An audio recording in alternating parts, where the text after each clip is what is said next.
You know what I'm talking about, right? And definitely put him on the game. Yeah, so that's really my goal. I'm gonna have a meeting with him because there's a group of young folks from my country that are right.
Okay.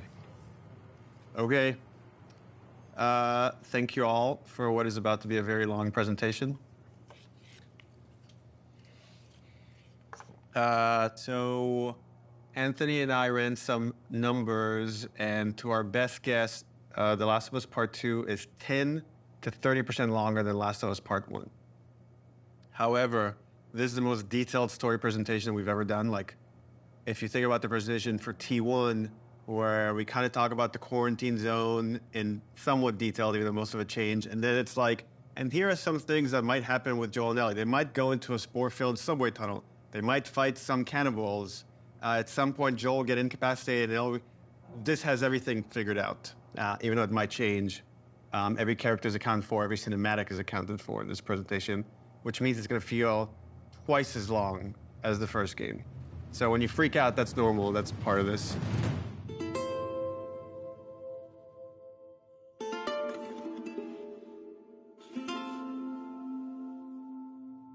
Oh, this is about an hour and a half to 2 hours. So hopefully you got your pee break. Okay. So we open on 15-year-old Ellie. This is a few weeks after the events of the first game.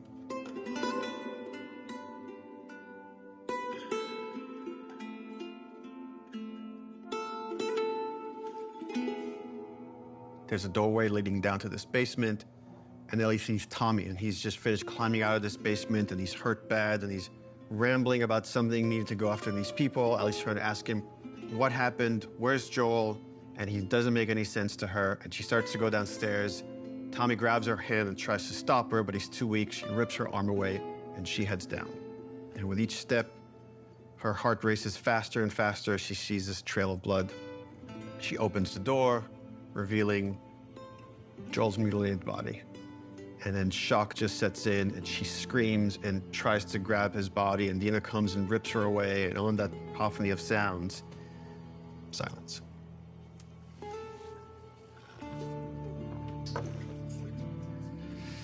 Oh, we're just getting started.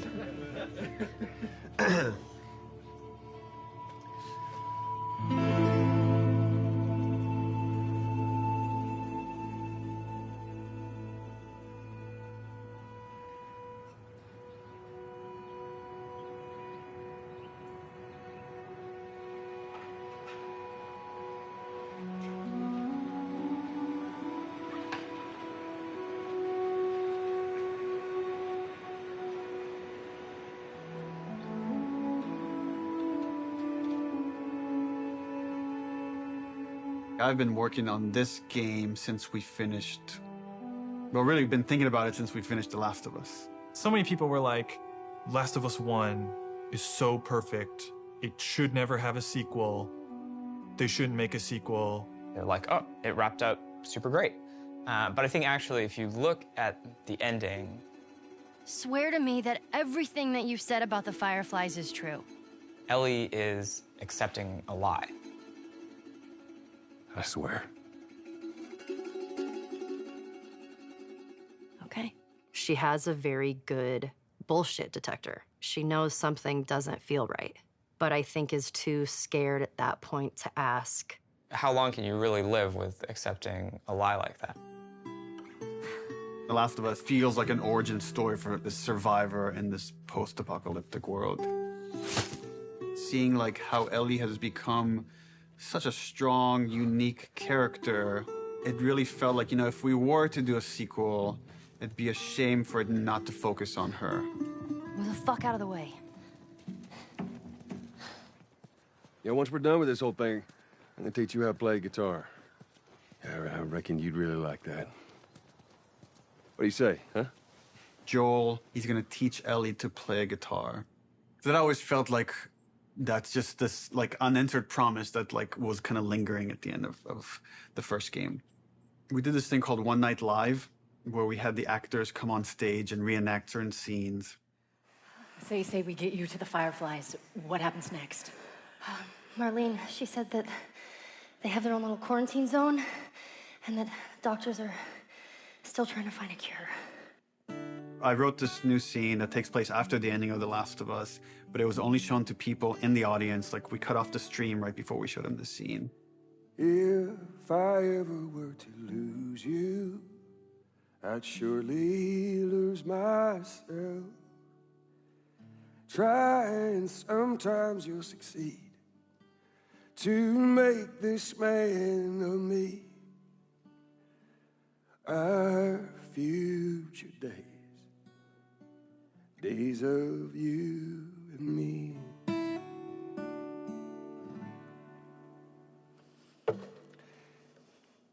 She's yours. No, I don't know the first thing about this. Hey, I promised you I'd teach you how to play. That scene ends with Ellie holding the guitar and playing one note. And that image was so strong in my mind that I'm sure that kind of trickled into this idea of this trailer. So I started working on some concept art, kept fleshing out the story. And as it felt like it was kind of gaining momentum, Uncharted 4 needed all hands on deck. Naughty Dog had always made one game, and as soon as it finishes one game, it works on another. When I started on Uncharted 3, we were starting to experiment then with trying to do 2 teams. After we finished Uncharted 3, I jumped onto Uncharted 4. At some point in time, Uncharted 4 was coming down to the wire, and it's just, we had to shift resources, and pretty much everyone just ended up on Uncharted, trying to finish it up. So I said, okay, before I come on like in full force on Uncharted 4, I just want to capture this trailer. I walk through the valley of the shadow of death, and I fear no evil, 'cause I'm blind to it all. Said I walk beside the still waters and they restore my soul, but I can't walk on the path of the right, 'cause I'm wrong. During the entire production of Uncharted 4, that's all I could think about. I had a lot of investment in Uncharted 4, but the day we were done with Uncharted 4, went right back to that trailer to wrap it up. Anything for this shot that's still happening? Not animation. Of the shadow of death. This one feels kind of strong to me. Drawing a lot of attention. Can we tone that down? Yep. Actually, my biggest fear with this announcement is that it leaks early. More than anything, I have nightmares about this trailer leaking early before we get to PSX.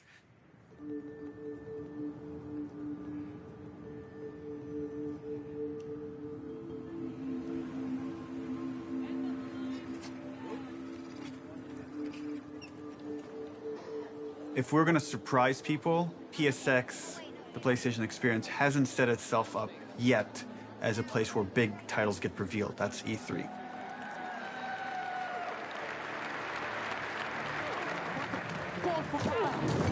No.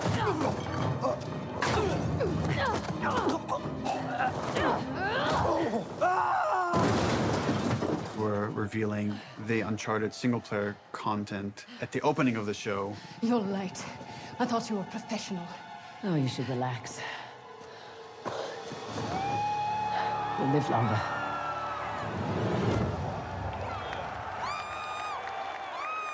No one's going to expect a second Naughty Dog title to be revealed in the same press conference. Please welcome to the stage, Sean Layden. There's one more special unveil we have for you tonight. Please enjoy it.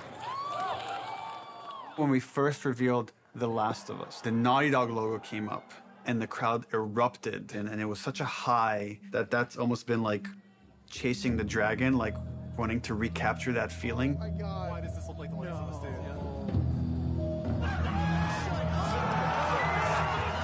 Playing it at this surprising moment, I'm hopeful it will have a similar feel.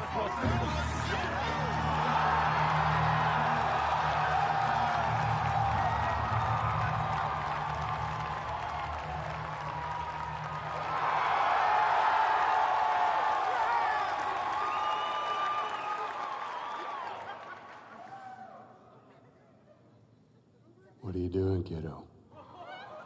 People outside the studio have such an attachment to the first game, and I've definitely seen fears about not wanting to make a sequel because somehow if it's bad, it will tarnish your feeling about the first game. I'm gonna find. And I'm gonna kill. Every last one of them. We're doubling down on those fears and not calling it The Last of Us some subtitle. It's The Last of Us Part 2 to say it's all one story.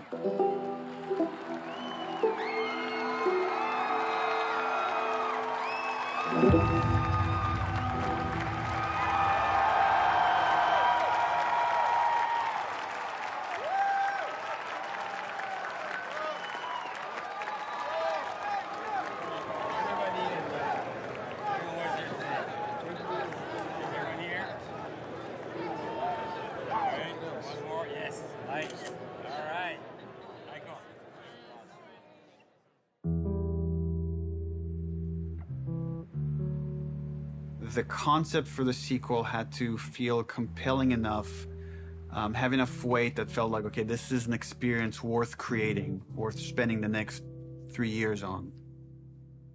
I became really intrigued with the idea of the cycle of violence and how, like, certain events would trigger acts of violence that then would beget more acts of violence. It's almost never satisfying. It never brings the person you love back. And despite you thinking it's going to bring some closure, it doesn't. We just need more empathy. Wouldn't it be awesome if we could create an experience that lets you safely explore those feelings? With that theme, all of a sudden everything fell into place and this outline emerged. The whole catalyst for what starts the second game is Joel killing the doctor.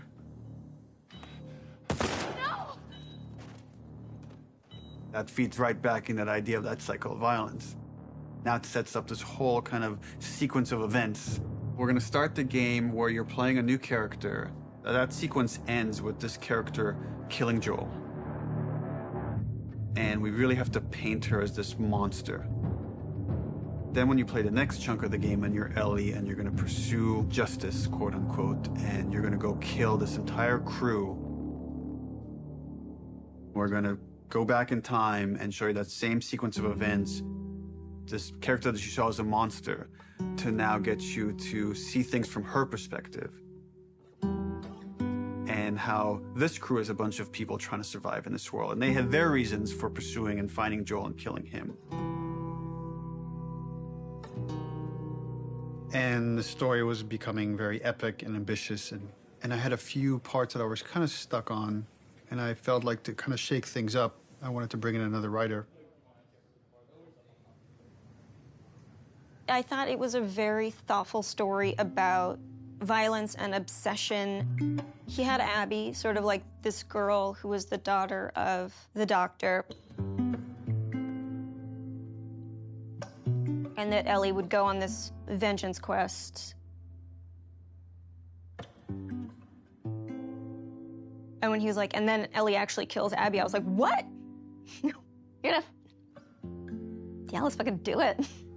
Not only is she contributing in a lot of ways, I feel like she's challenging what this story can be. She's wanted to add more romantic intimacy between the characters. Those are areas that I've been, I don't know, more uncomfortable writing that stuff. After the first day, she was telling me that she went home and told her husband that I think I just got Ellie's girlfriend pregnant, because that was her big idea the first day, and that had this trickle-on effect and actually added a lot to the story. Ellie is this very relatable character. I thought she was a perfect vehicle to challenge this notion that violence doesn't have a cost, because it does have a cost in reality. It's going to ruin this girl.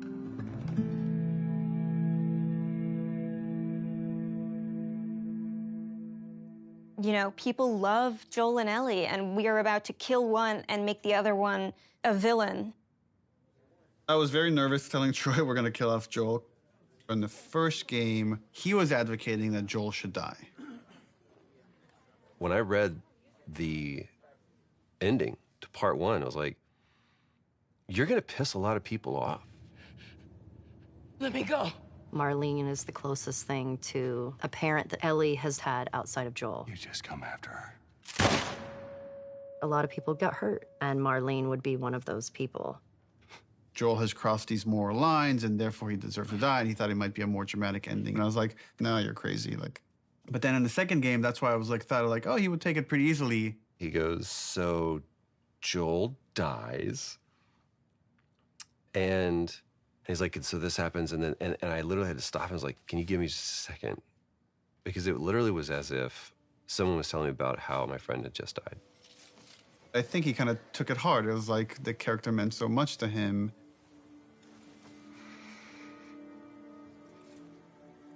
We're going to kill off this character. His role is going to be much smaller on this one. All of a sudden, it was, please don't take this from me yet. Ellie is scared to be alone. Everybody that she's loved up until that point, she's lost them.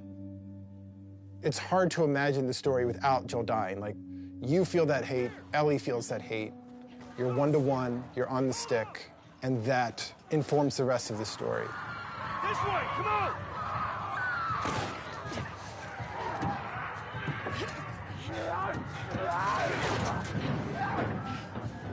You okay?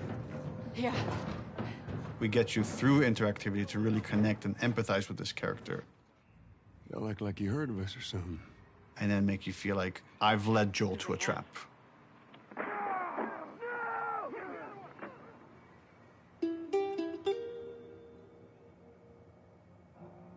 When we started out making Last of Us Part 2, Neil actually wanted to be very ambitious about changing the game almost entirely.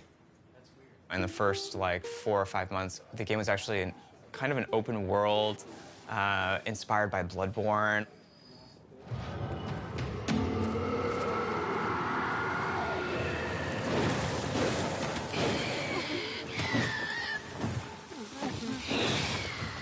And it was purely melee focused, it was all hand-to-hand combat.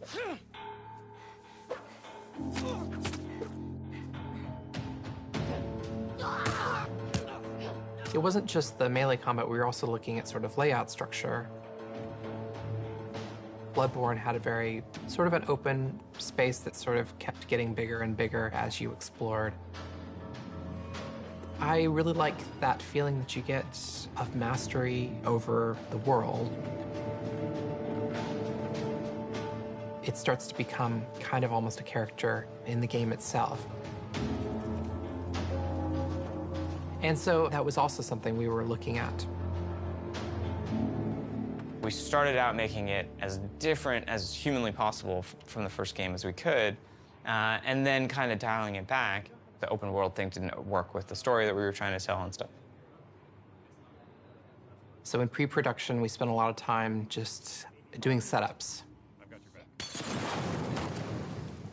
Self-contained sort of units that tried to expound on a single sort of idea. Trying to start out with sort of simple shapes and building up to more complex shapes. And starting out with one or two mechanics and building up to those mechanics. Hey!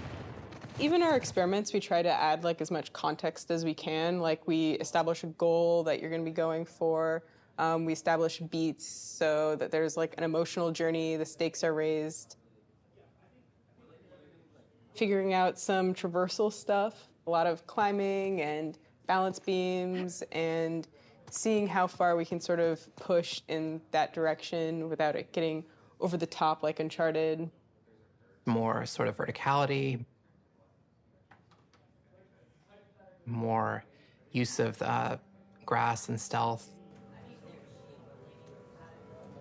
My name is Arnaldo Licea. And what do you do here? I do design. I know. How long have you been doing that? A day.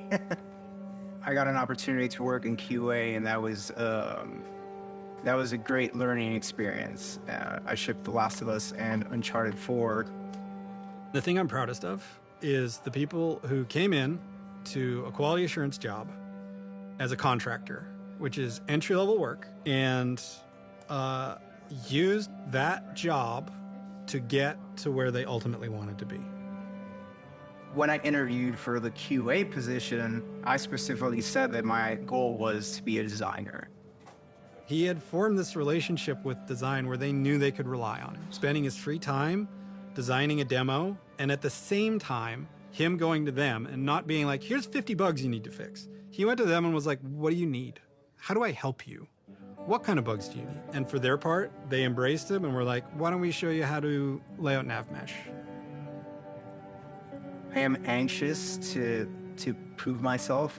There is no babying when you start. You just hit the ground running. If I don't cut it, I go back to QA or find something else. We're trying to figure out at the moment how we handle big spaces, bigger than the first game. The enemies are so like too spread out to be really considered like one single small encounter. And seeing what behaviors we need to start developing for them to make it look good.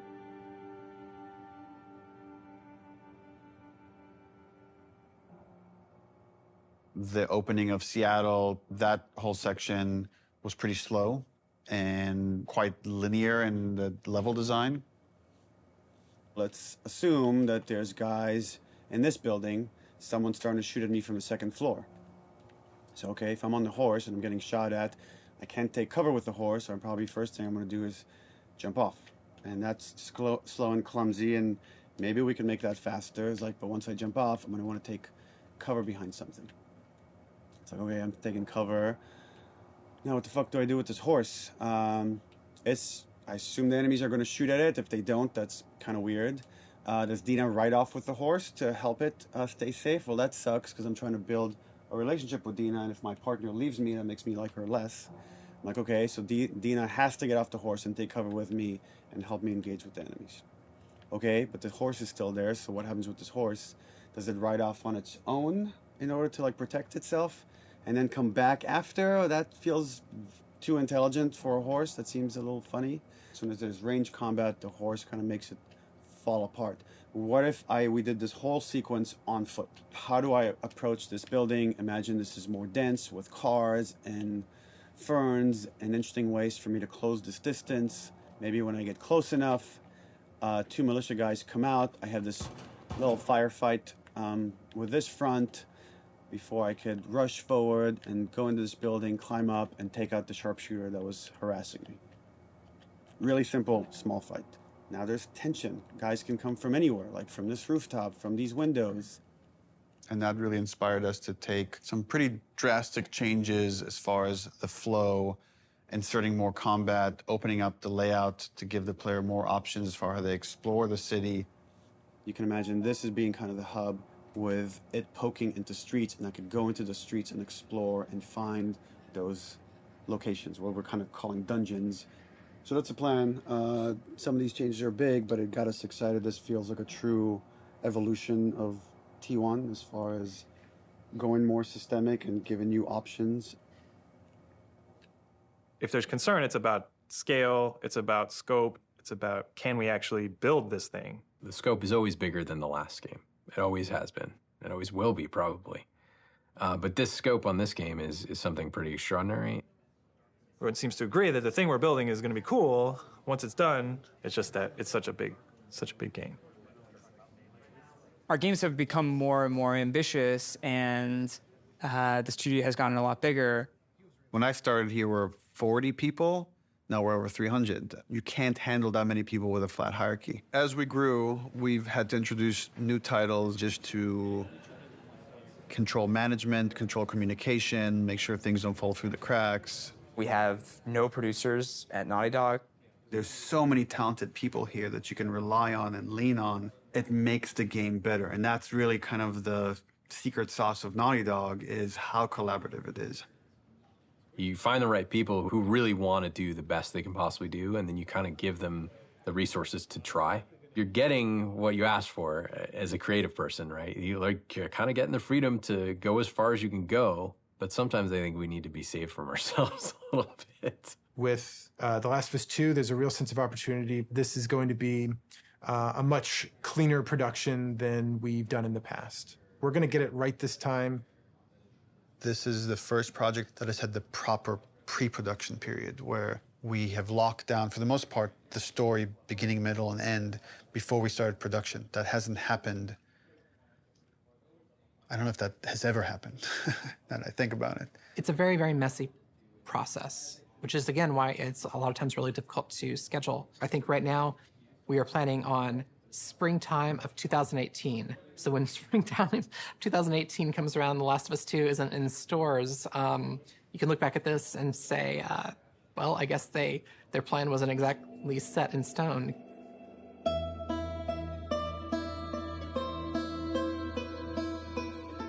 Historically, we've done very poorly at being efficient without the pressure of an external deadline.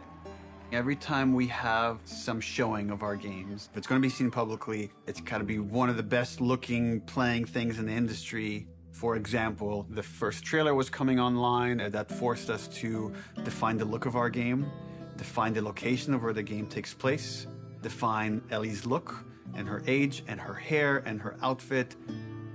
We're forced to make those choices. We can't just keep iterating because there's a deadline. We want to try and schedule the game using these milestones as soon as possible. Which means we got to keep the marketing rolling, which means next E3, 6 months away, we need to look at a gameplay demo. E3, it's always been the biggest and most extravagant showing of the game industry. There's something special about the energy of E3. We need to figure out what the gameplay is, because right now it's just we've got a bunch of like cool prototypes and stuff like that, so it's scary. But we work well under pressure. We're hoping to be really aggressive and show at E3 2017 just to really kick the project into gear as fast as humanly possible. We want to break it up into a roughly 2-minute cinematic, a flashback sequence that will set kind of emotional context for what will then go into a 5-minute gameplay sequence. We want to do this festival within Jackson. Like there'll be like a live band, and we're just seeing people lively having fun. And for the crowd, are you thinking 30 plus people? Frank says we could do a 30 variation. I think we can make that work with 30. Yeah. Dina pulls Ellie onto the dance floor. Ellie's dancing with her, is making all these guys jealous, and then Dina says, "You want to make them really jealous?" And she leans over and kisses her. And on that, we do a hard cut to Ellie in the middle of the woods. So the idea is we shouldn't see any buildings, just woods, water, ankle-deep water rushing underneath her. What about rain? Are we still doing rain? I haven't discussed it with the other guys, but...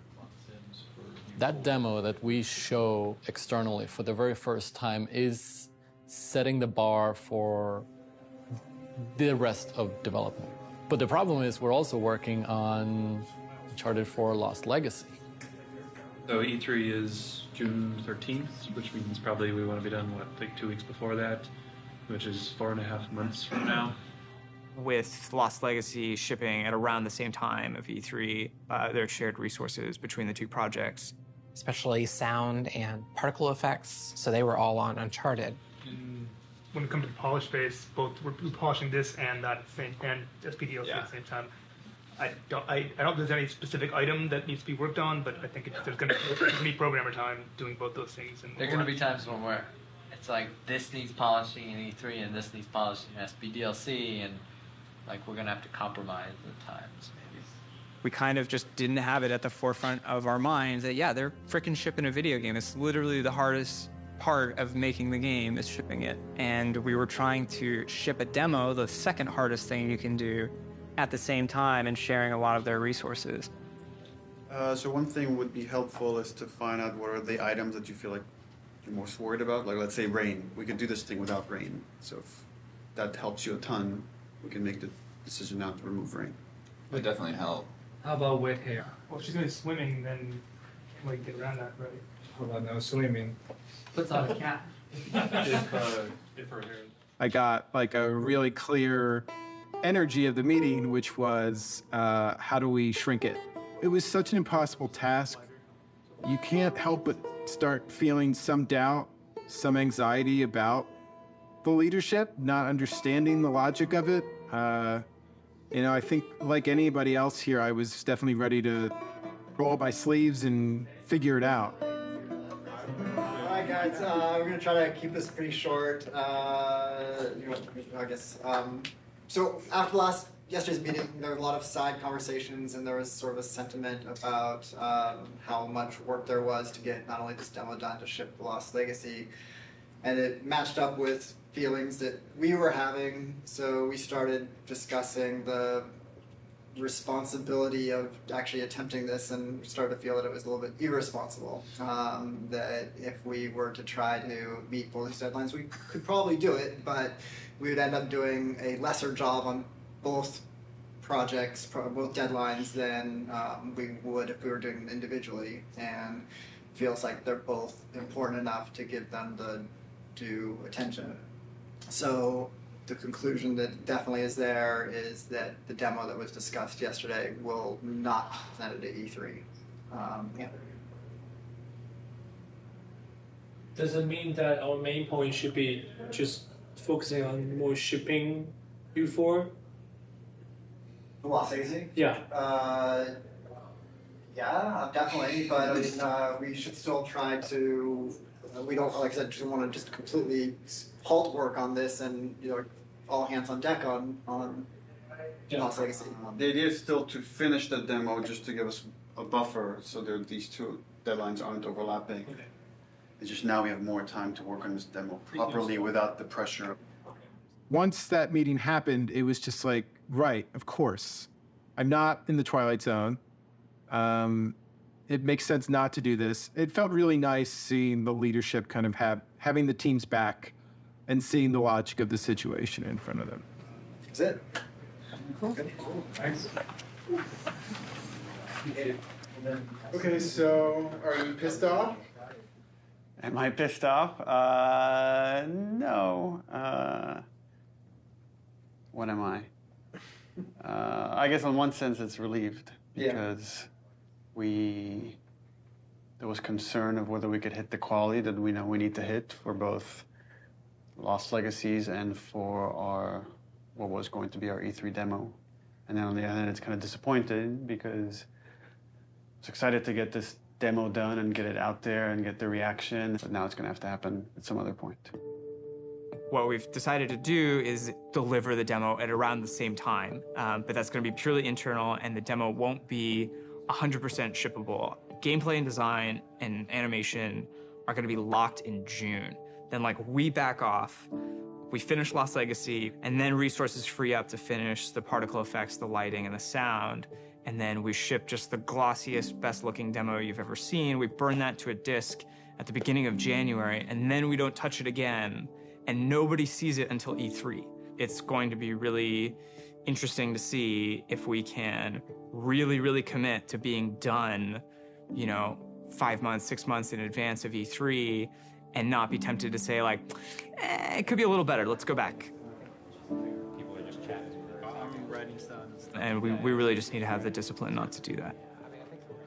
But that then left us as like, okay, what's our next marketing beat? What are we going to show next from this game? So now we have a new plan where we're going to release a cinematic around PSX time. I think we're going to do it at the Paris Game Show. This seemed like a pretty intriguing scene to introduce Abby.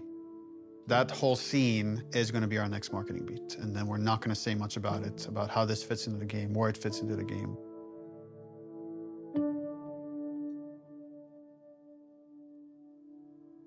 Abby evolved over time. And if you look at the concept art, like, the character looked very different than where we've ended up.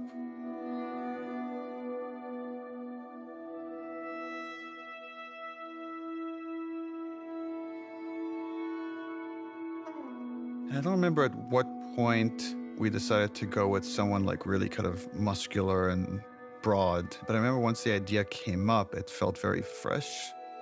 Once we sort of nailed down the body of Abby, we played around with different ideas of how we wanted to accentuate her arms or not. And there's something interesting in Abby feeling a lot like Joel.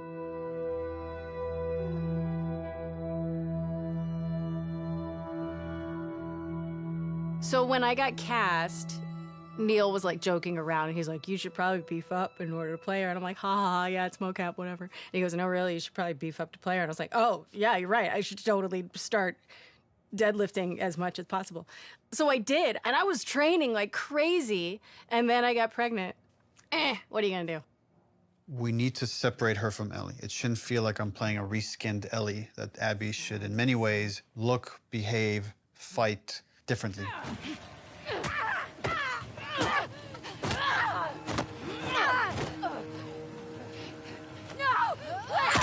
So in gameplay, we've discussed, well, she needs to have different upgrade trees.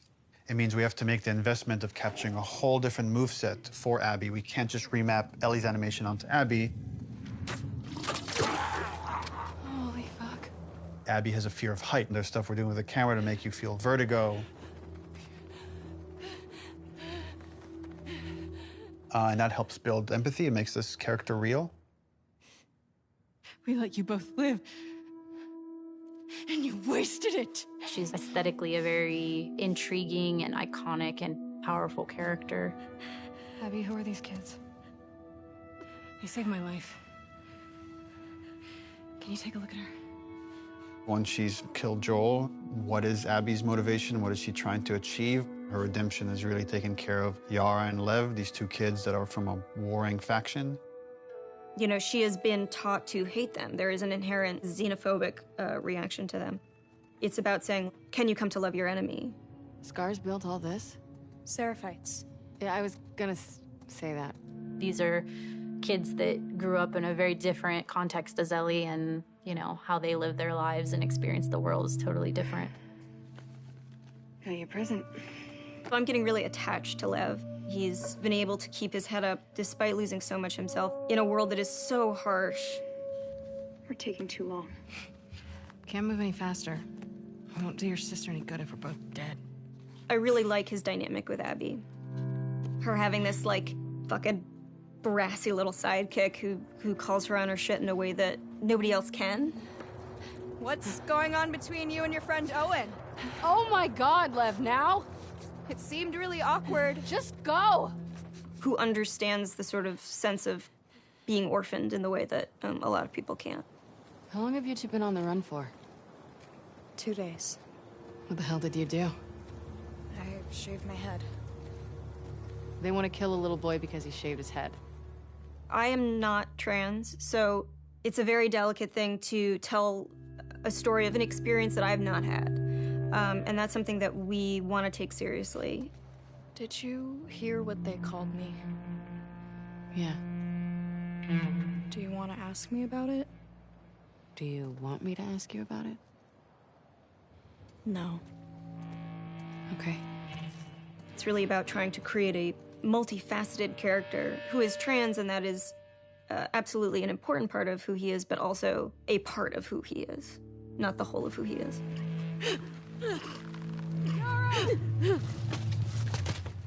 As far as the Paris cutscene, I'm pretty stressed out. We have 13 days, less than 2 weeks to finish this thing, and there are still some big ticket items.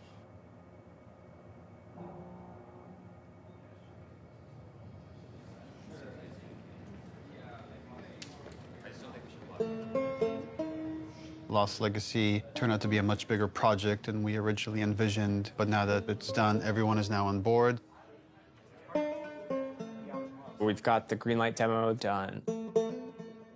She's putting on quite the show. It's very real. We're in full production now, so I guess that's the short of it, is we're in full production now.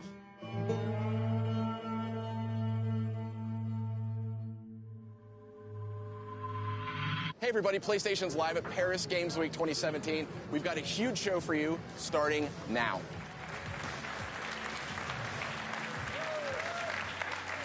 Wow, what a great way to open Paris Games Week. Let's have the first in-depth look at a much-anticipated and exclusive title. Last of Us 2. Last of Us 2. Please, please. Please be Last of Us 2. Our fans, they want to know every last thing about what's going to be in this game. Is this The Last of Us? Neil has taken the way, he kind of creates an arc or like this sense of drama, this kind of sense of mystery or like dramatic tension, and crazily has brought it to marketing. I view marketing as part of the game. It's very calculated what we put out there and how we want you to connect different marketing assets. When we first released the teaser trailer, too many people right off the bat said Joel is dead. The blown out light really fucked us in a way I don't think any of us saw coming. We actually underestimated our audience a little bit. They're so sophisticated now, so you have to get more sophisticated, like how am I still gonna surprise players and viewers?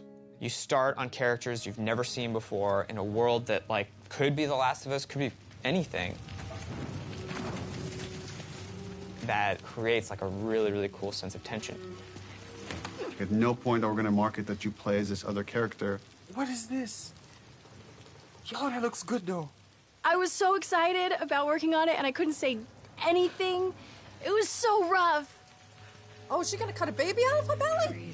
And then Uncharted 4, you find a comic book that shows Ellie's mom pregnant. So people already had theories that Last of Us Part 2 was gonna have Ellie's mom. Oh, if we just kind of black out the letters, she has the same number of letters as Anna, Ellie's mom's name, we'll get people to think this is Ellie's mom.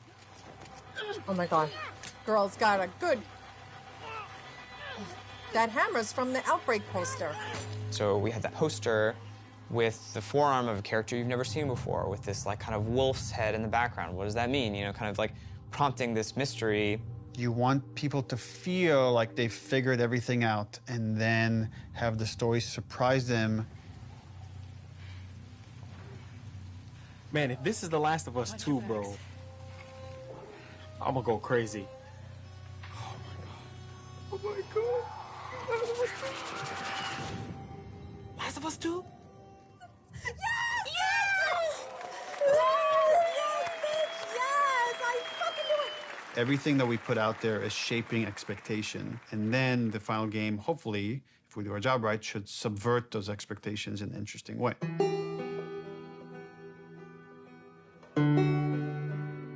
We knew we were pushing boundaries with that cinematic. We are making a violent game. We're not going to shy away from how violent it is. It is part of what we're trying to say. And I thought it was a great discussion initially about what is the appropriate level of violence. When is something so violent that it just turns you off where you just don't want to experience it at all? I liked that they were wrestling with those things. I didn't like some of the insinuations about the trailer being misogynistic towards the female characters. I don't think this story ever glorifies violence against women. There's no bias towards women or men. It just so happens that the two protagonists of this story are female, and therefore that's what you're going to see the most of. There has to be fail states in video games, which means a character has to be capable of being hurt. So does that mean that there can be no female protagonists in video games? Because that feels super sexist to me. And frankly, like, women are the victims of violence, and don't we want to see women fucking fight back once in a while?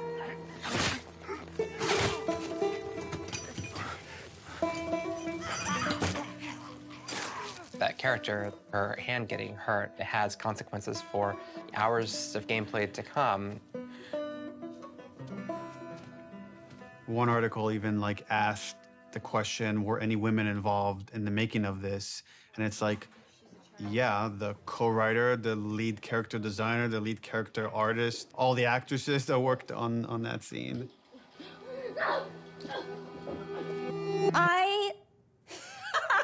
That's so fucking... Here's what I hate about that article. I'm sorry. Do a modicum of fucking research, just a modicum of research, just like a little bit, before you put something out there to suggest that no woman could have worked on this because of the level of violence, because there was violence against women, because it is a video game, is so fucking sexist. I like watching graphic violence. Does that make me less female? Like, I like having a conversation about what power is. Does that make me less fucking female? I like working at a video game. I like playing video games. Does that make me less fucking female? Like, suck a dick. Don't put that in. I can't. I can't. Neil's gonna say put it in, but don't. I also don't represent all women, but I represent, like, I can represent this and say, I fucking wrote this. I wrote this. Like, I literally wrote the sentence, and then Yara eviscerates eviscerates his esophagus from his throat. I wrote that sentence. That is in the script, and I fucking stand by it. I'm afraid of being turned into a token rather than the truth, which is like, we're being thoughtful about the female narrative. These characters are more than just their vaginas. If you want to have a serious debate about feminism and feminism in video games and female depiction of violence, and you need to not see it as a binary conversation. It is an incredibly nuanced conversation. You cannot make blatant statements, and you cannot make presumptions. Fucking do your homework.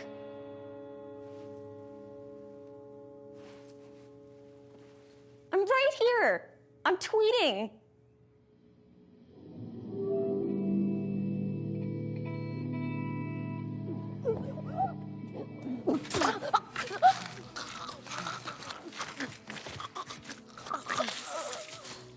The tone of the violence in the game has always been important to portray as realistically as possible. Our job outside of just drawing up concepts is really pushing our reference pipeline to make sure that the character artists are getting the most realistic examples of whatever they're working on. We can't find certain things, so we make the reference ourselves. Simulating brain on wall. 1, 2, 3. How does that drip fall down? What does canvas look like when it's soaked in blood? Splashing blood on them, dripping blood on them. Nice. We put down some wet mud, pooled blood onto it to see how blood would react to a wet dirt surface. So there's like little pieces of grass and like twigs and things that carry through, like there's actually movement following the edge. One of the animators got a piece of lamb and we stuck it in Yara's shirt sleeve and hit it with a hammer. Here we go.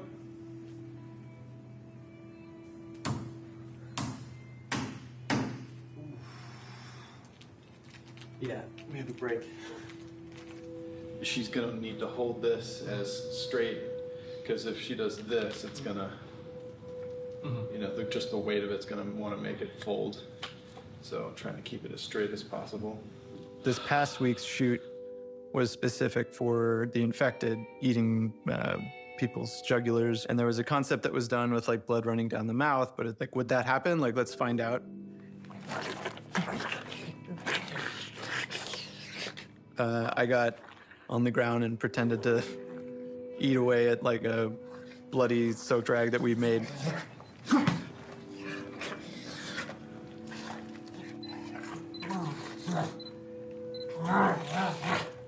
It produced some pretty surprising results because like most of my face got covered in blood. Look up a little, John, but yeah. Teeth? People here will go to that length of trying to make sure that things feel as real as possible. Yeah, we do a lot of crazy stuff here. Nobody gets hurt, but it's really hard to see these characters that you spend so much time with and, for lack of a better word, kind of like, you know, birthing into existence, tortured and abused.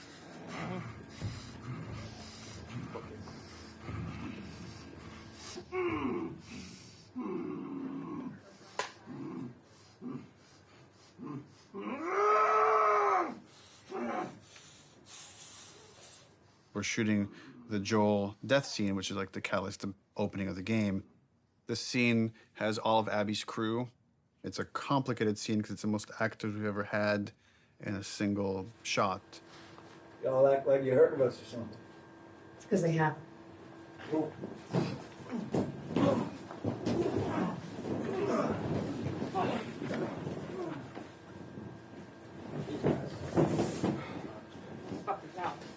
Or Joel doesn't die. Just me out. Now that you got that. Well, that's sorry, yeah. The minor line So change. then what happens is Yeah, all yeah. of us become friends. Knowing what was going to happen and knowing how it was going to happen, I got very fearful. There's so much weight to this scene. This scene has to be right. It's really difficult to reshoot it if we need to. Within the first game, having to call Troy and Hannah back to reshoot Sarah's death was very, very, very difficult for me. The last time I tried to do a big emotional scene, Don't do this, please don't do this, don't do this, don't do this, don't do this, please, God, no. Oh, God, no. that didn't go too well, and we had to reshoot it. Don't do this to me, baby. Don't do this to me, baby. Come on. Don't.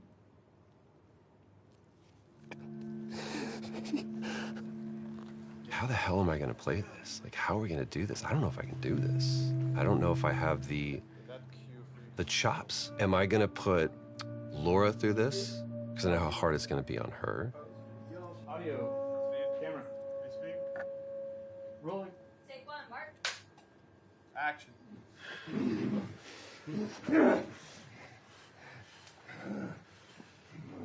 Joel Miller.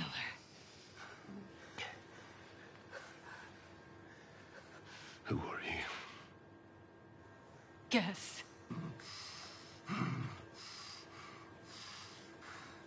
Why don't you just get out whatever speech you rehearsed? Get this over with.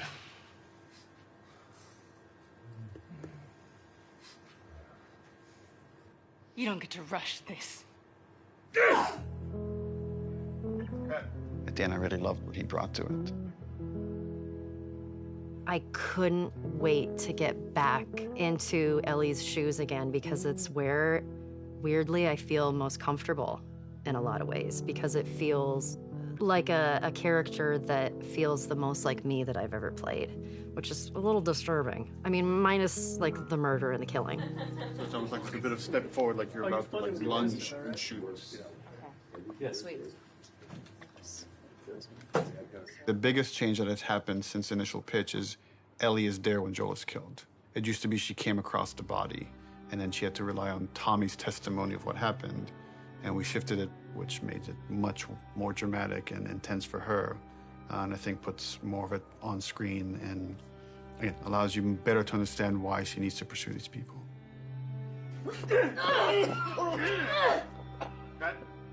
The hardest part for me was looking over at Ashley. No! No! Knowing that Troy was gonna not be a part of it as much was really hard. And knowing that Joel was not gonna be in Ellie's life anymore, it was hard. So much of that day kind of feels like a blur, because there were so many feelings involved in it. What I had to do, I felt, was very, very little. There's one reaction, and beyond that, we're on Ashley. There was no acting. There was pure, raw emotion. I'm staring in the face of that. Joel!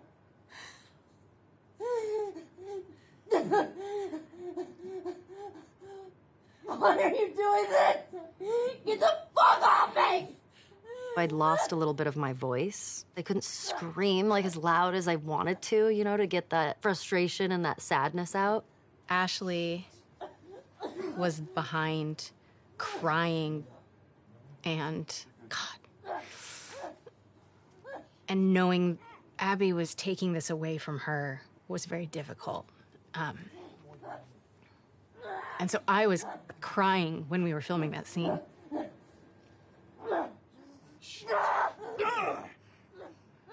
Yes, it was very emotional. You want what I want, right? End it. Now. Wait, please stop! No! No! Joel! Joel! No! No!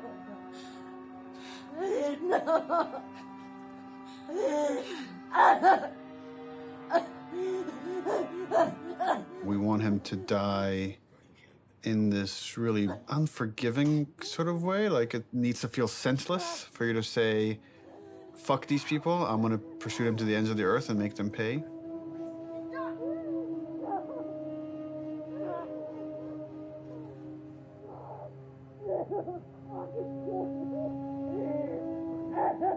If the scene doesn't work with what we captured on the stage, almost nothing we do in post is gonna make it work. Joe will take a pass at the scene, and I'll give kind of high-level notes. But he's doing it without animated cameras, without character models, without environment. And so it's a bit of a guessing game to see if this will work. So I like the concept. I felt like there was a lot of repetition and it felt long. Once like Joel's head gets smashed, I don't want a close-up look of him. Okay. I wonder if we could do like the smash from the back of his head. Yeah, I'd want So it. just like it'd be like a black shape, and you see like a silhouette change, and like blood starts pouring out, but I don't focus on it. Like I don't see the details. Mm-hmm. When the club comes down and it's just like she's screaming, I feel like we could just take all their audio out and like music could take over. And again, we're trying to build more rage than sadness. That's going to really set up our journey. Okay. I'll come back and there'll be another version of the scene. Okay, play. Joel, fucking get up! Please stop! Please don't. Joel, please stop! No!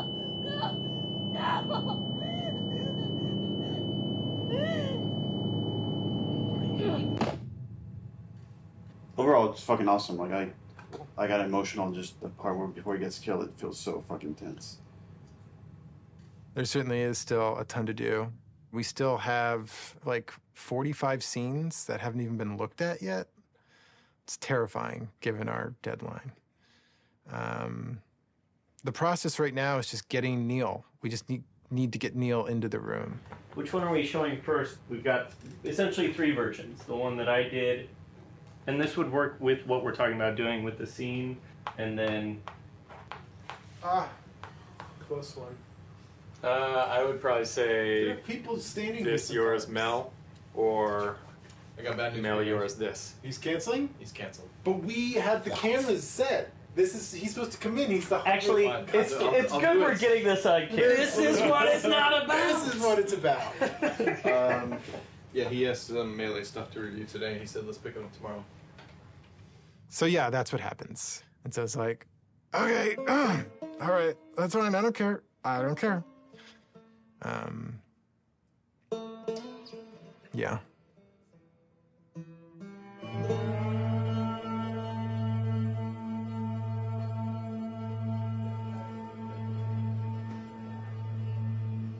I get called up to Neil's office one day.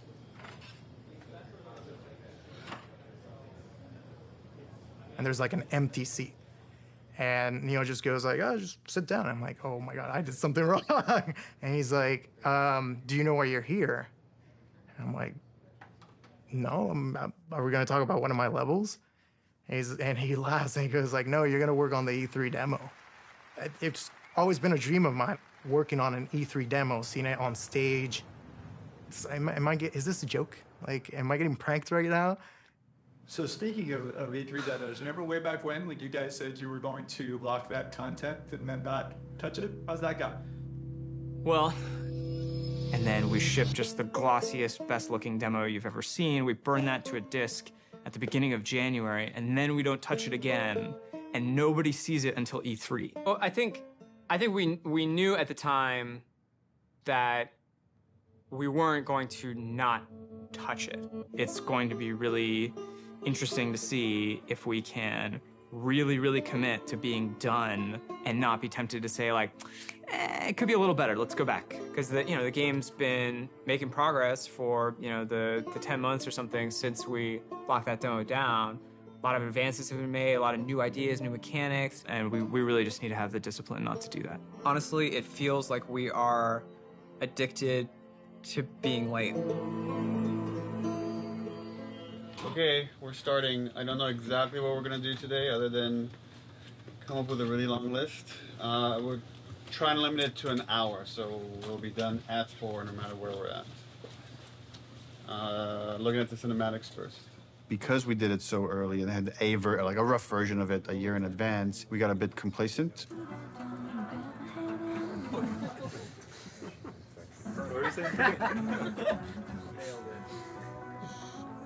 She's putting on quite the show.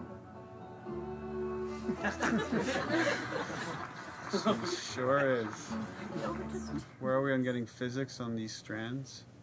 We are working on it. So for next time? For next time? Yes, absolutely. We didn't scramble to figure out what it is we're going to show. We had the structure of like the festival going into this fight in the woods in Seattle. But it was harder to build the momentum we usually have. And I think that panic just wakes everybody up, and felt like it took us a bit longer to get there this time. So then you go in as if to kill this guy, see somebody over there. Oh, breaks 50% of the time, but use your imagination.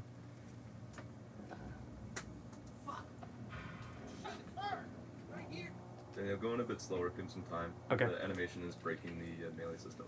Okay. So, like when he starts, yeah. So I'm confident in the demo if we finish it.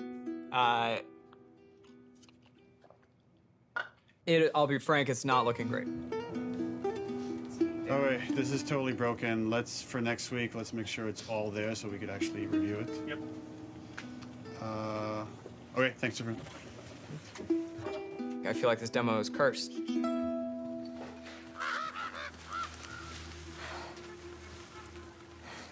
The E3 demo. It was a version of our original Greenlight demo. But I had to make it fully playable and shippable. Viper! The first thing I did was just basically take that space made by another level designer and put just enemies in it and start fighting. But when I started playing it, I remember like it wasn't there. That parking structure was way smaller, so it felt more cramped. God is good. God is good. I remember going to Neil's office and being like, how much can I change this? And he's like, well, what are you thinking?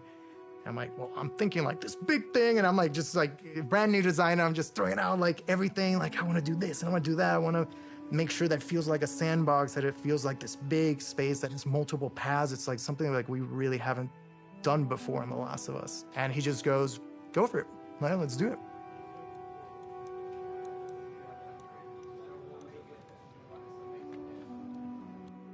We picked a location in Seattle that essentially is probably the hardest lighting scenario we would have to pull off in the game. I wanted to get the overcast look nailed because so much of the game's dependent on that. How do we pull off this look? Can we pull off this look? Everything felt a little muted, and we were losing kind of that next-gen quality of our engine.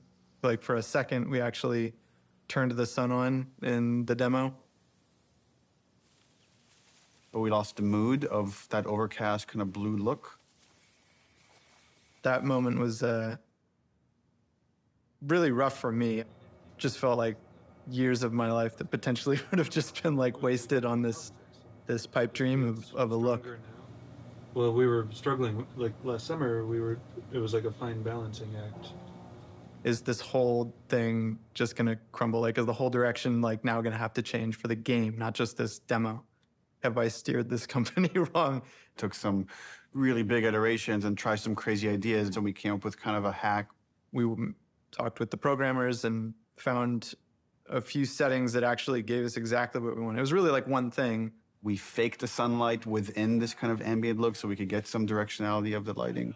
That it was like, oh, if we do this one thing, it actually got us the look we wanted. So like, I'm glad that happened.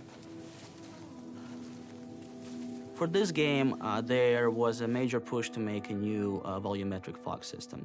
It's not just like a kind of an overlay on top of the screen. That's why it's called volumetric. You feel the volume of it. It's gonna be a little bit thicker near the ground, right? Because there, you know, and you will see grass kind of getting through it. Fog also allows you to see the light. Fog adds atmosphere. Atmosphere brings everything together. Now with this game, we did add recently some new tech that allows us to make some of the water drips more dynamic, meaning that if you have a car, you will see a water, follow the glass, follow the hood, and then from the bumper, you're gonna start seeing dynamic droplets. So that was really cool. And then we can now actually also use this technology to drive blood. Now we can have blood dripping and we have water dripping. The water trail can pick up where is it bloody. And if it's bloody, it can change its own color and start dripping more red. And on top of it, we also clear out the blood. So what you will see is you will see bloody area, you will see water trails going down, and you will see the water trails washing out the blood and picking up the redness and going down. Really, really cool. In the E3 demo, we do want to show our next-gen animation system.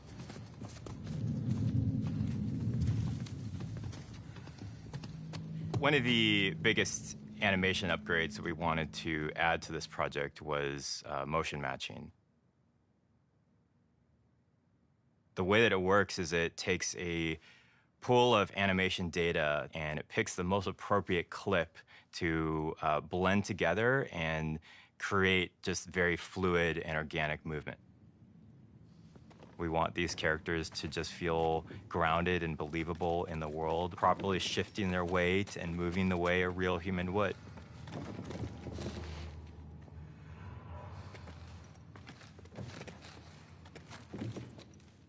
In order to capture all of those on the stage, we use something called a dance card, a choreographed set of patterns that the actor can move on the floor. Basically, that's creating this like bank of little pieces of animation. The motion matching system just pulls from that bank all the animation that's necessary to have them move perfectly in any arbitrary way. When it works, it's like so far and away better than any other animation technique. It's like a quantum leap of the highest order in terms of quality.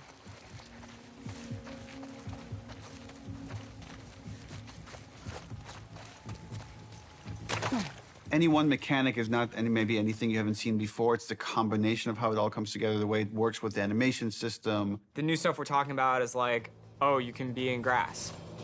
She went into the grass. Watch yourself. Like one of the biggest things we do in the demo is jump a gap. It's tough to be like, oh crap, you can jump, you know, like it's like, but it's new to our game. We have to have the best prone mechanic of all time. Yeah, no one's ever seen when I aim in prone and she actually like rolls up on her back and aims like this. Like it can never clip through geometry. Being able to rotate 360 in all directions. It can never like do a janky thing when she's reloading while doing it or aiming in water. There's like an IK thing of like lift her chest and head up and then it gets too deep. Now we're in a special prone underwater moveset thing.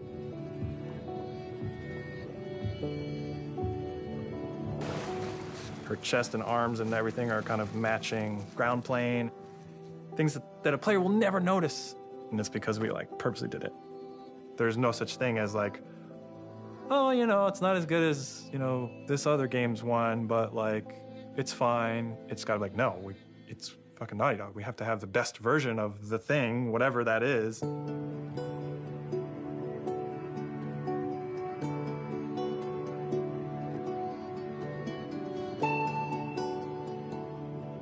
E3 overall was amazing. The press conference was in a very different venue. They usually have them in like these big auditoriums. And this was kind of like almost like a pop-up.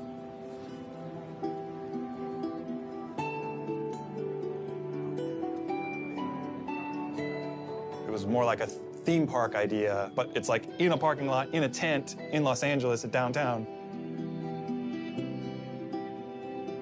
They built the whole crazy church thing, which was pretty rad. It was super cool. It was better than we expected.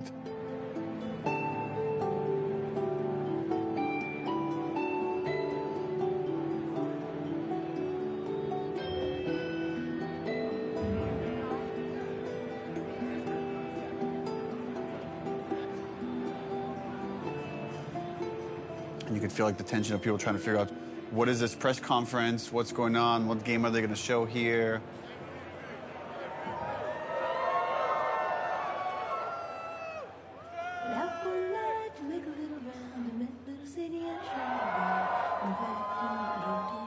On the Naughty Dog logo, you get this big cheer. On the Ellie reveal, you get this big cheer.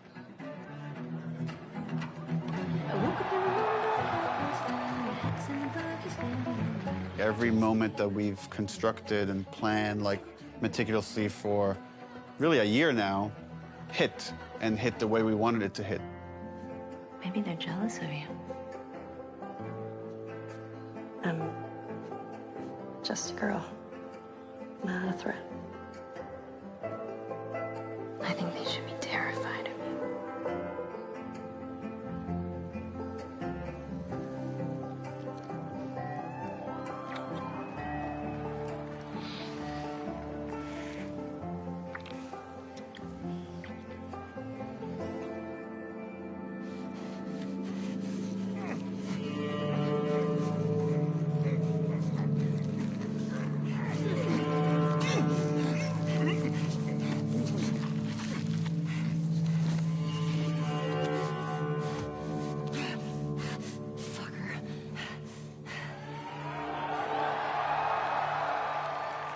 One of the biggest reactions was when the HUD came on. They looked at that forest and thought, there's no way it can look this good. Like, that's impossible. But when we flash the HUD and be like, yeah, that's it. This is the real game. People are not ready for this. Like, this is gonna fuck you up.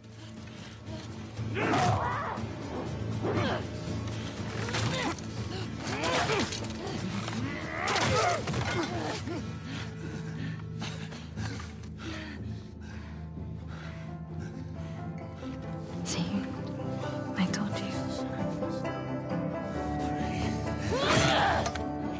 They should be terrified.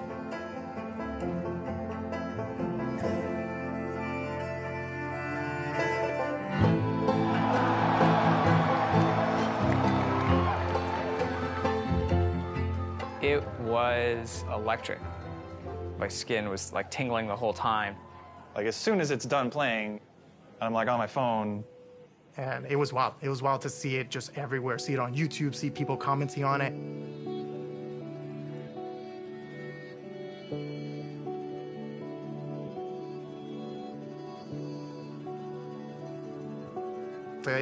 It was a really special moment. I shipped something, like, as a level designer. There was such a reaction to the animation fidelity. Holy crap, this is the best looking animation I've ever seen. Are you kidding me? We're on the forums, going through the messages, seeing how much people think it's amazing. Someone's like, sort of cynically, that our stuff was fake. I guess it's kind of a compliment to the animation team for like someone to say it's fake when they're working so hard. And right away I responded, I was like, don't respond, don't do anything, like, it's just not professional. I was also a little anxious about it because it's a little fake, you know? Fake is an interesting word. There's an argument that he's right. It's not the final polished game. You can't just play this demo in any way. You have to play it in this very specific way. But before we even show the demo, it's like, let's not put anything in there we feel like we can't do. There was no thing of like, we don't know how we're gonna do that. It was just, we literally just don't have it systemic yet. You know, like systemically, a guy pulling you out from underneath a car, we didn't have that hooked up yet.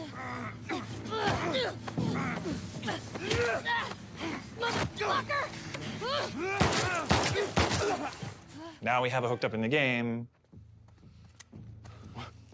It's her! Arthur! All over soon.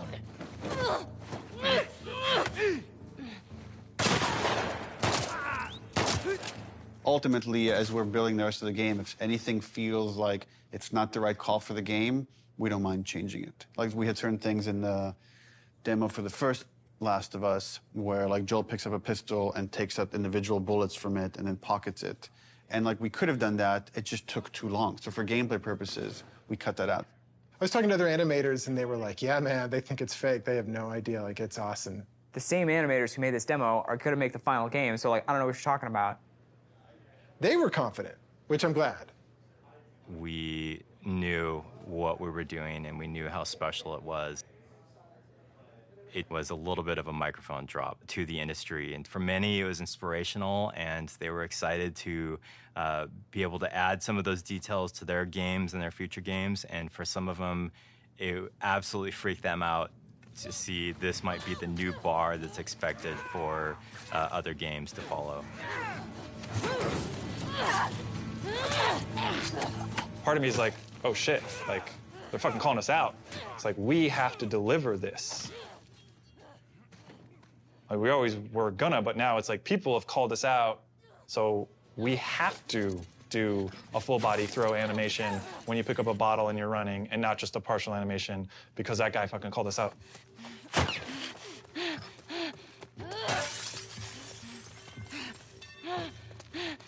The real challenge is making the whole game look as good as this one controlled situation. We come out of E3 and hopefully we've set the standard for this, what the rest of the game needs to feel like.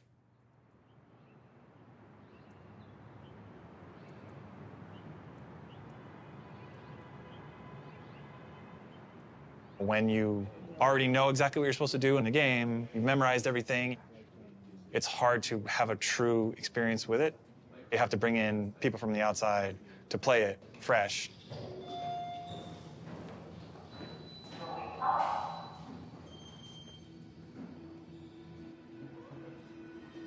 And so we try to start playtesting as early as possible.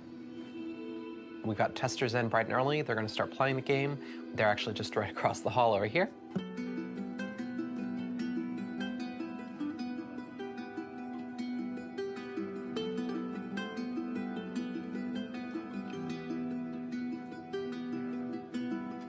It is a fire drill.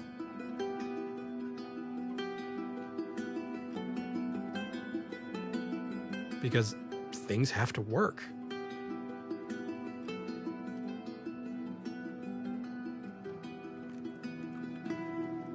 So I'm currently watching the 10 people that we have in at the moment focus testing.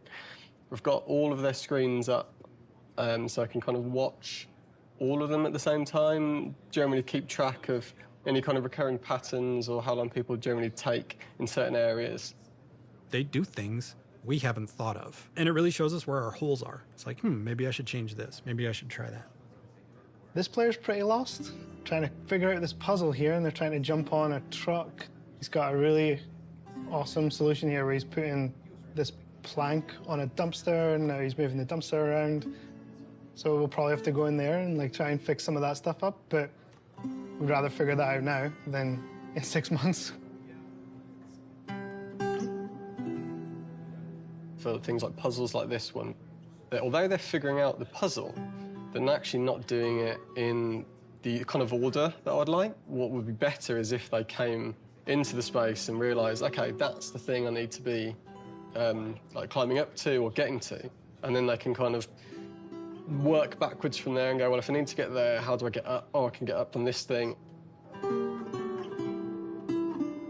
It's quite heartbreaking when you see people who are like really confused or don't get it, and it's something you think like it should be obvious, but it's not at all. But it's good data. We've had a few people on the team that have been really passionate about making our games even more accessible for people with different kinds of disabilities and making sure as many people as possible can experience our game. Accessibility is something that like really touches a lot of people. As we get older, pretty much all of us are going to have probably some sort of accessibility need. It's important to welcome people with disabilities into all of our public spaces, into our shared culture, and that video games are a rich part of that. I love this, that you don't have to have like a 2-button feature to keep her crouched down. This is awesome. I love that. Brandon Cole, he said, I heard you announce this game. What do you think about the possibility of someone like myself being able to play it? And Brandon is blind.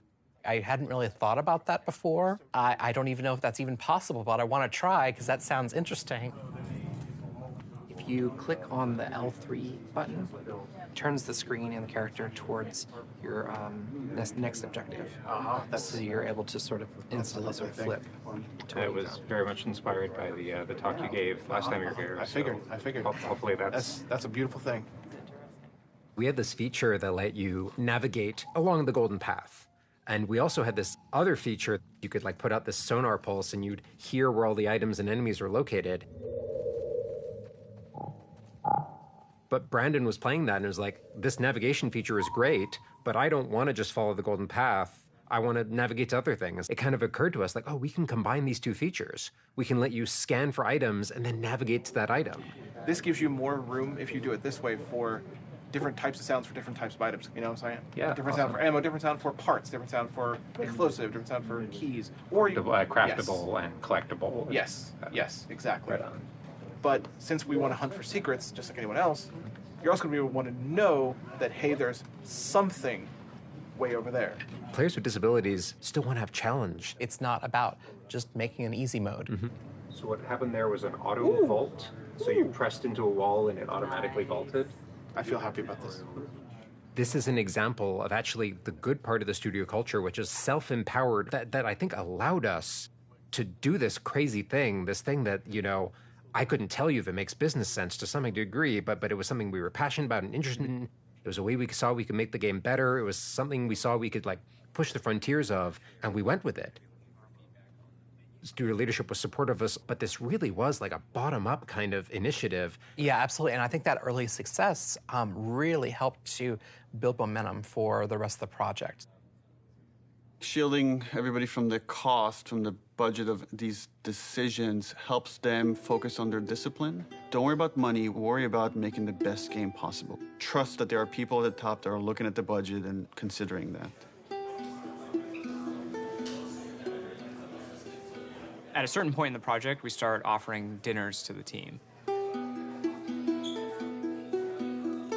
And it's kind of like an acknowledgement of like, okay, there's a lot of hard work to get it done.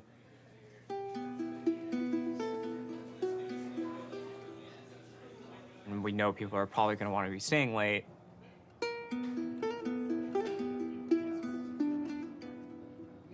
Now we are crunching. This is crunched.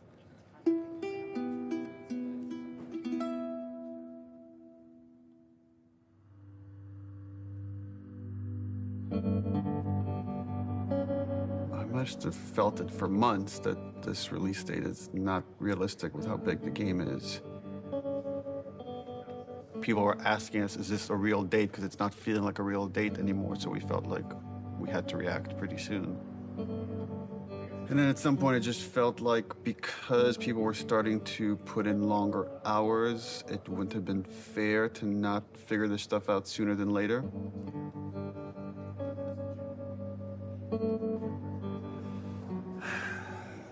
We're never gonna finish this game. If you work hard for longer, that could have a toll on you. We tell everybody, pace yourselves. It's like, it's a marathon, it's not a sprint. We settled on a February release date. Leave some gas in the tank. Right now, we are dancing a very intricate and dangerous dance. We have something like 6 months left to finish the game. And we are also showing a demo to the press. The longest playable demo we've ever done. 2 separate levels of the game. A level towards the beginning of the game where you play with Dina on patrol outside of Jackson. And then the second part of the demo is in a level that's super duper challenging.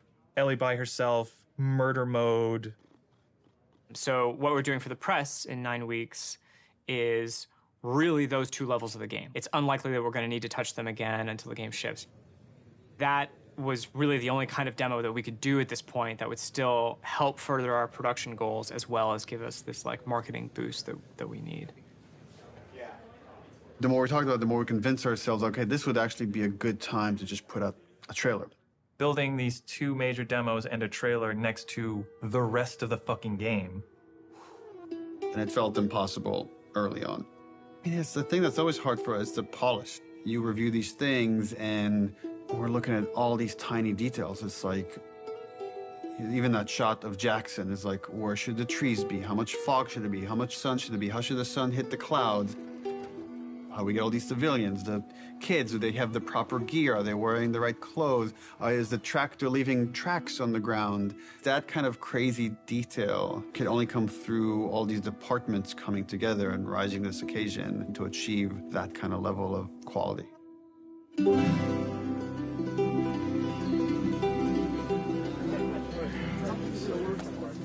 We wanted to show the team the final trailer. Before we show you the trailer, just to say thank you to everyone, where we jumped from doing a 3-hour demo to this trailer where we had almost nothing, and it's like pretty amazing what we can do when we all come together. In fact, it's so amazing you can forget, and I've been here for a long time and I can forget. So to remind you, and maybe reignite some of that panic, we're going to show you 2 trailers. One from exactly a month ago, and one from about an hour ago when we wrapped up the trailer. So enjoy.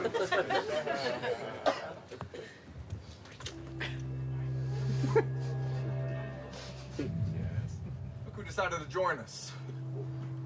All right, you all know the drill. Tina, where are you?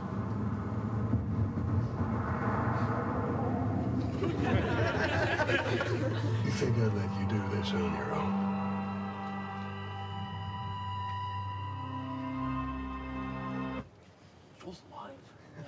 It only gets 1 clap. Keep in mind, this is what the whole game's going to look like. We're going to make it this awesome.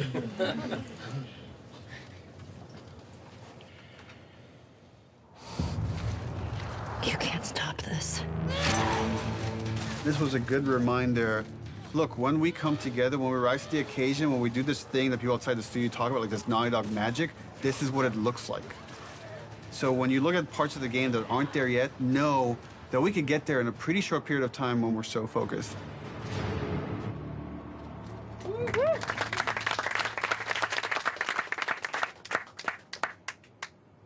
The date was the scariest part of it. We got the trailer done. We're back to it.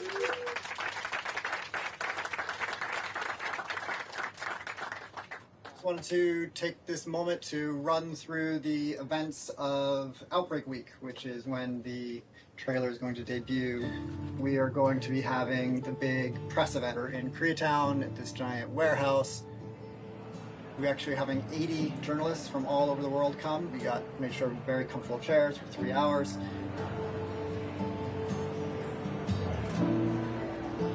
Outbreak Day is the day the outbreak happened in the United States in 2013. In real life, we celebrate September 26th as Last of Us Day. Every September 26th, we've done something for Last of Us fans.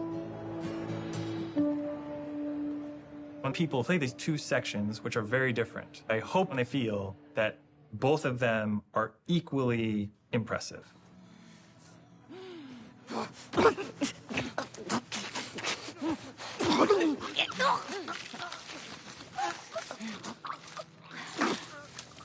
When you play that first demo, you're like, that was incredible.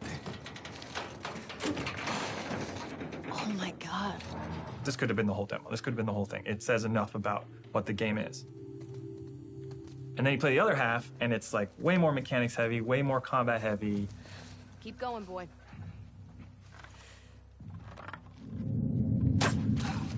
There. In the highest level of how Naughty Dog is perceived as a company, it's that we're story first and mechanics second. A lot of it is, I think, proving to the press and proving to people that, yes, we can do both.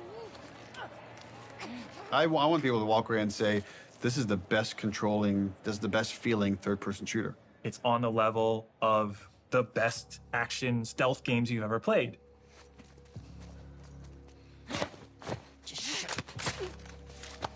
So one of the things that I've always found really exciting about The Last of Us is the kind of fidelity with which we represent human intelligence. One of the ways that really helped make them feel more human and more alive was the way that they use their body language to communicate to each other. Everybody spread out. We may have multiples. We had a number of sessions where the animation team, design team, and programmers all got together and we acted out a number of scenarios. And what that does is it gives us really great reference and touch points that we can always look back to about the way that we naturally behave, the way we naturally respond to each other. And those are the types of details that we want to weave back into the game. Someone took out Zoe! Who the fuck's out there? Sweep the whole goddamn street. Our NPCs are named so that you understand these people have relationships. They want to get revenge on you. It's this little mini loop of the whole premise of the game. Omar! Flanker! I just killed their friend and they want to kill me now.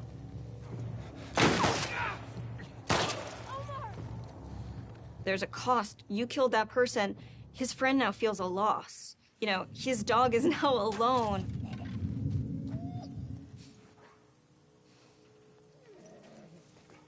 Dogs are really difficult to start off with because they're quadrupeds. They just don't turn around. They kind of like wheel around a little bit. Smell something, girl?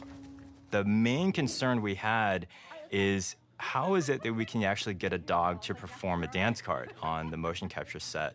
And when we finally brought them on set, it was just incredible what these dogs were capable of doing and what the trainers were able to accomplish in a short time. Jump, jump, jump! Oh, there you go.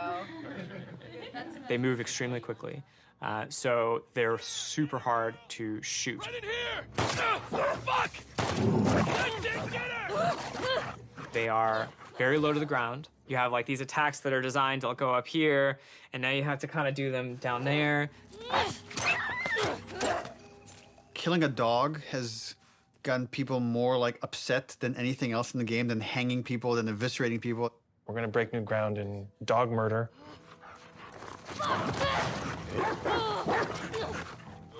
We had like a new scripter start like 2 months ago. First question, she walks into the middle of the room. I have one question. Does the dog survive? And everyone's like, oh no, first name, first name, first name, first name. Oh,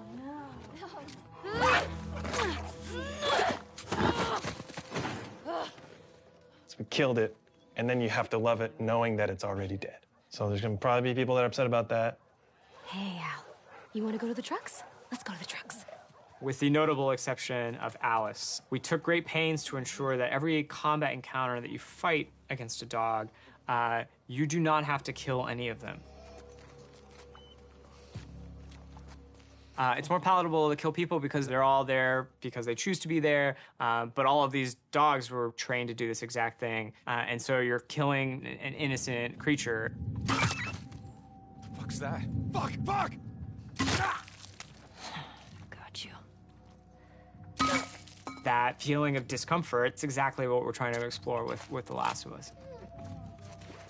Ironically, making them more realistic makes people feel more okay about killing them. We had like kind of a goofy art prototype. We had like just a very rough dog. We found that goofy dog that had no fur, people felt really bad about killing that dog. Like when you would shoot them, they would fall over dead and like give one last whine as their like dying breath and stuff. So we just really tried to like tone down the pitiability of all the dogs and stuff.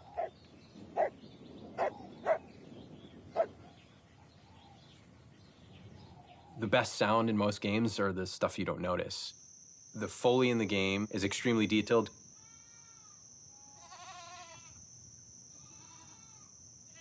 Things like Foley are very easy to get wrong and noticed for the wrong reason, very difficult to get right, but when you get it right, no one's gonna pat you on the back for it. Audio guys are kind of a different breed. We listen to everything all the time. It's kind of a curse.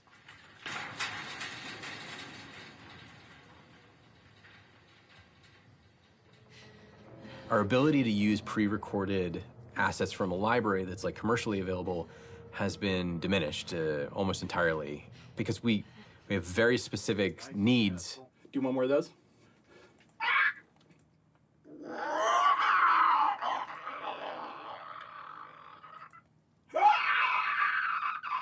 We're trying to take what we did in the first game and bring it to another level of detail.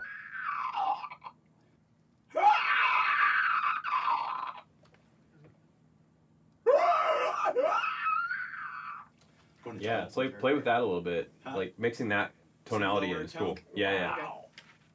The enemies themselves, especially the infected, have had to go through a review process. In the first game, they're pretty coarse. They're basically like on or off. They're either walking around mumbling or they're freaking out trying to get you.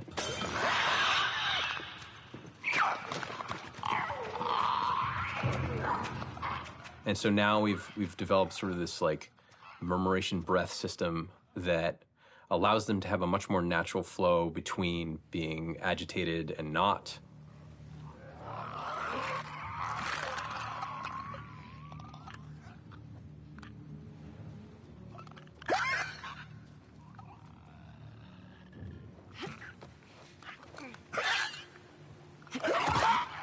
A big part of those recording sessions is working with the voice actors. It's much more collaborative. Yeah, that's cool. I kind of want to see what your more natural voice sounds like. You're basically trying to coach people that they're not zombies. Yeah, now imagine sprinting like that. Ready out of breath. No, Oh yeah, cool, dude. Man. Yeah, take your time, man. That's great. Really great. One of the folks that we worked with, the sounds he was able to generate from himself was unlike anything I've ever heard before.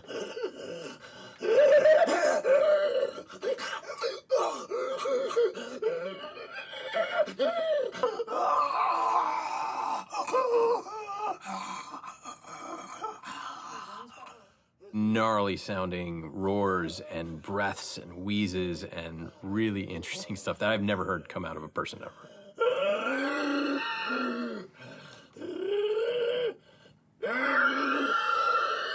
Sound is, we're inherently post-production on a lot of this stuff. We kind of just have to be jamming and we have to be as prepared as possible, and that's what we try to do. A lot of stuff is yet to come for us, which means there's not a lot of time left, which means that it's going to get really intense. It gets really intense for everybody, but for audio in particular, we'll be here late.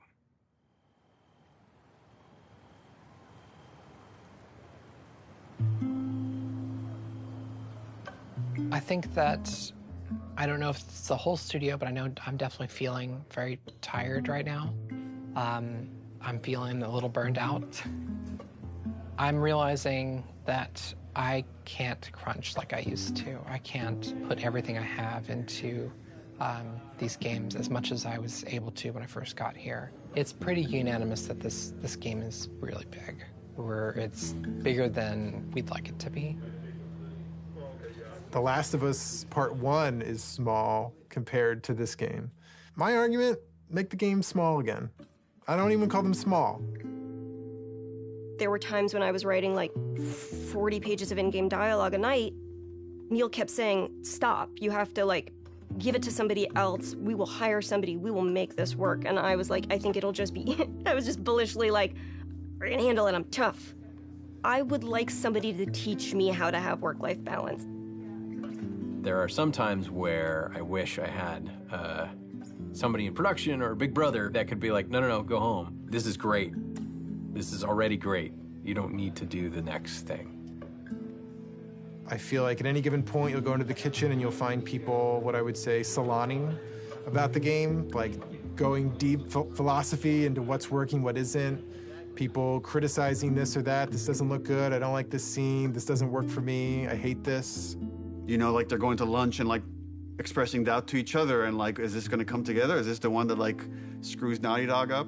Let me just exude whatever confidence I have left. Let me try to bestow this person with it so they can feel inspired and go off and do their work. But then sometimes you're alone in the office and you're like, what if this doesn't come together? What if this is the one that sucks? What if this is the one that sinks Naughty Dog? So then you have to like kind of bury it, compartmentalize it. Who knows what damage it does to your body while you're doing that? Because ultimately, you can't let that fear dictate how you work. And just keep the faith.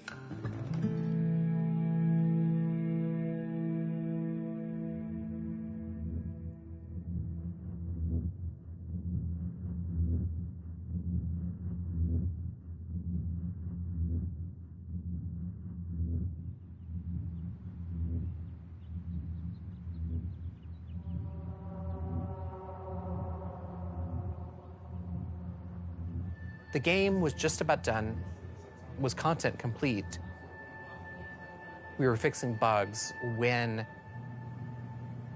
there's these like rumblings of this pandemic happening. Like I remember when this COVID shit hit and we're like, bro, really? Like for real pandemic? You know, at first it feels like, oh, this is nothing we need to worry about. And then all of a sudden you do have to worry about it.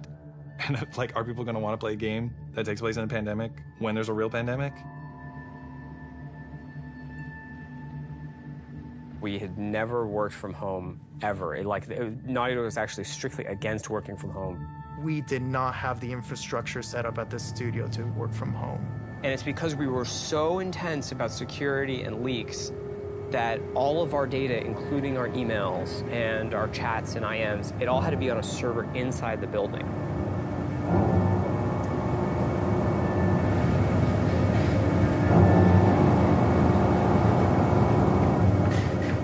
We were like air-gapped from the outside world. The operations team, the IT team, our engineering team, they all had to coordinate in a very short period of time to get us working from home. We don't even know when the game can come out. Sony was like, we don't know if we can physically ship this product with like the supply chain and stuff. We had to come out and say, the game can come out in this date, and we don't even know when it will come out. It's delayed indefinitely. So a lot of our most hardcore fans are angry with us. Around the same exact time, we started having these leaks. We're like, we didn't put out this video. Like, where is this coming from? It's a video from one of our reviews, so you could hear the notes and people that can't attend the meeting can watch it after the fact. We store all these videos on our server. Did it come from the inside? Someone with a Naughty Dog? My first thought was, this isn't like a developer leaking this, isn't it? This isn't someone on the team. It's this person in the Netherlands downloaded terabytes of videos through a back door in the server. And then this is where we made a fatal error. Let's close this back door. And then this person put out everything. A video goes up on YouTube, and I don't remember what the first video was, but it was something relatively benign. But they weren't like super important scenes. You know, they were like little clips, and it was like, okay, that's a little weird. What is that? All out of order and stuff. And I was like, oh, that's bad. And you kind of wanted to just say, stop, wait, don't don't watch it. Like, you're gonna ruin things for yourself. There's YouTubers I've watched for years, and they're making entire videos, and the title is like, fuck Naughty Dog. And fuck The Last of Us Part 2. There's just all this negativity and no positivity because no one has played the game. They just have these videos out of context and all these rumors mixed with them. Abby is playable. They thought Abby was trans because she has muscles. Here's the ending, if they kill Ellie. And then it just turned into this whole political thing. Oh, Naughty Dog's they're doing this political shit. And then I get this text from Evan. They just posted Joel's death. And my heart sinks. I can't even describe this feeling. It's just this like dread. It's almost like you just heard someone you care about died. I don't know, that's the closest I could come to. I thought Troy would be looking at that and be like, you see, you were wrong. He said, do you think we did the right thing? And I said, I don't know, Neil. I haven't played the game yet. I was livid. I was real angry. I'm bombarded with hundreds of negative comments, death threats, anti-Semitic comments. It's putting me in a deep depression. There's some stupid stuff that's like, you're a feminazi, you're whatever shit like that. But it's like some stuff was really like, you know, disturbing. The hatred, I think, that was behind it. I was sad. Like, there were a lot of days where I would just cry. Every time I went online, it was just, that's all I saw was death threats and threats of violence. And the worst of it, the really like hardcore death threats got passed along, and they, you know, made sure that they weren't anyone that like lived close by. Yeah, they were like threatening my son, you know, who was born during all of it, and yeah, it was rough. It was rough. But, you know, more than anything, it just kind of like, it kind of like taught me to kind of keep a distance, you know?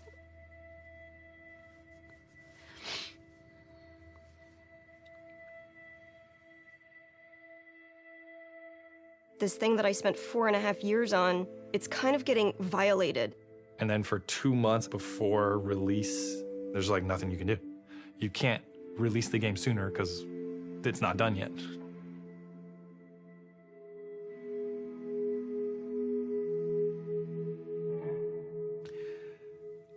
And that was the lowest point in my life. I'm working on the game towards the end at home by myself, feeling very alone. And I said, who am I doing this for? Like, why? It's too much. And I barely squeaked by. And then we were able to finish it. And, you know, we sent it to reviewers, and reviews are through the roof.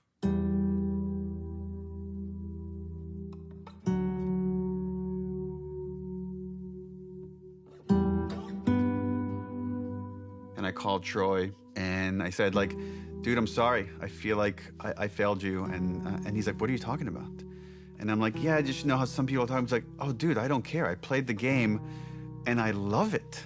And I got really emotional. It's like I realized how much I care about Troy caring about the game. And that was a huge sense of relief.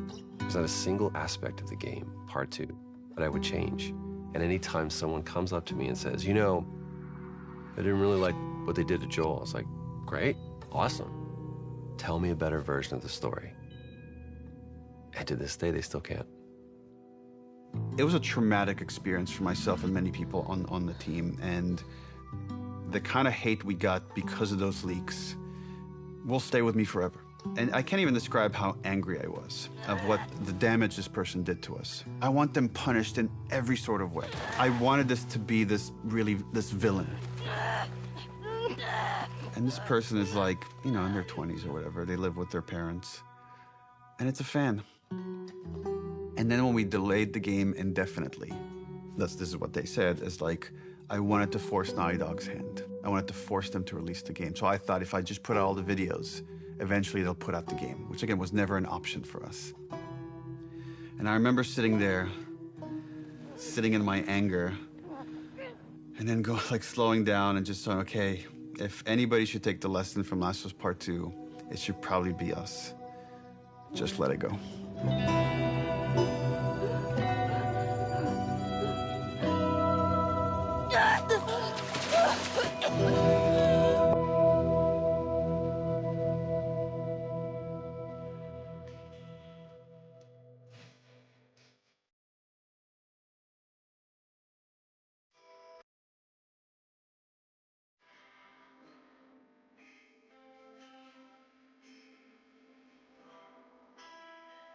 I believe there's a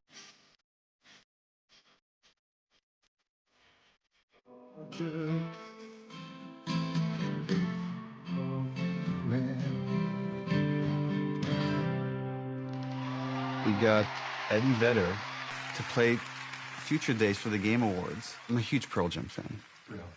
Yeah, I know, so shocking to many people. What a fascinating way to tell a story. It's just getting better and better all the time. And I really appreciate the way that Future Days was used, especially bringing Joel and Ellie together, connecting through music. It was cool to be part of it. So thanks for having me, and enjoy the rest of the show. How lucky am I? Like, how cool is this? This person that I've admired since I was a kid is now, like, mentioning this game that we all made. And then we start winning award after award after award. I wanted that validation for the team. Everyone at Naughty Dog, I can't wait to hug and high five and get drunk with each one of you. That's going to have to wait till next year. And more than anything, and I know that I speak for the whole team when I say this, we'd like to thank our friends and family that stood by us and support us throughout us making this game. You inspire us not only to make better, more meaningful games, but to improve how we make games.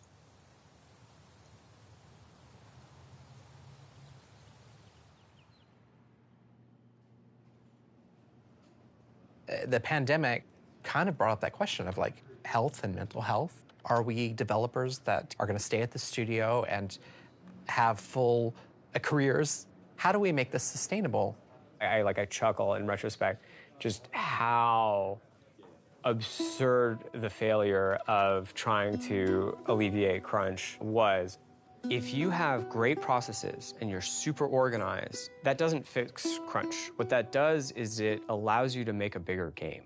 We read the postmortem feedback for The Last of Us 2, and it was really, really upsetting to see what coworkers had gone through. So we were highly motivated to try to figure out how to fix it. Everything about our workflows were already being upended with remote work and everything. So it's like, okay, well, yeah, we got to do this now. And we knew that to make the real changes we did, it would take the entire studio working together. We now have the goal for Naughty Dog to eliminate crunch. The only thing that fixes crunch, the only thing, is just deciding that you're not going to crunch. When we onboard people, we tell them, you know, we have a reputation as a studio for crunching, and it's something we don't want. And it's something we're not going to do anymore. First, we had to do, what is crunch? Let's define it.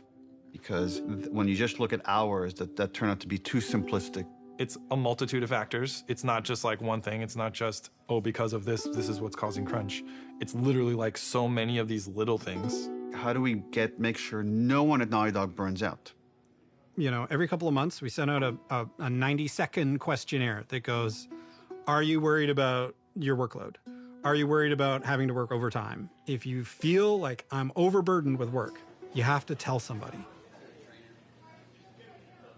We used to, as a studio, when we were getting close to shipping a game, bring in dinners for the whole studio.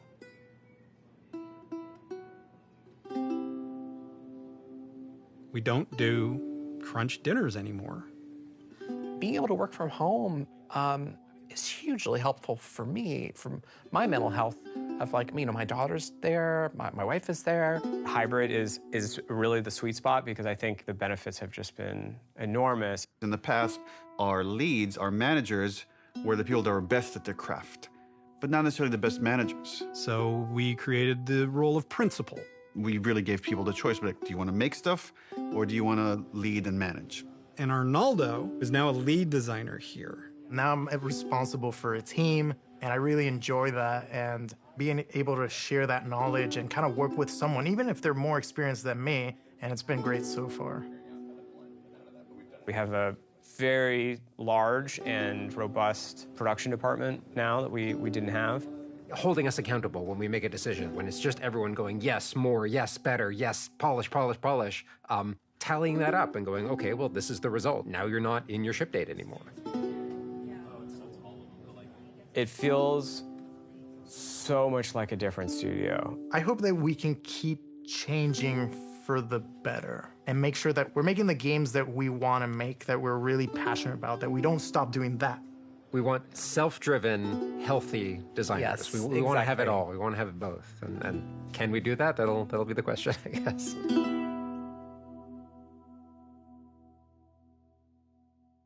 The HBO's thing has been a wild ride.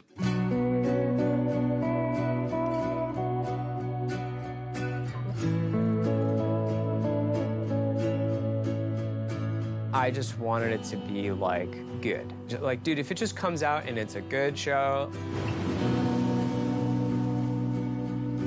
like, that's gonna be huge.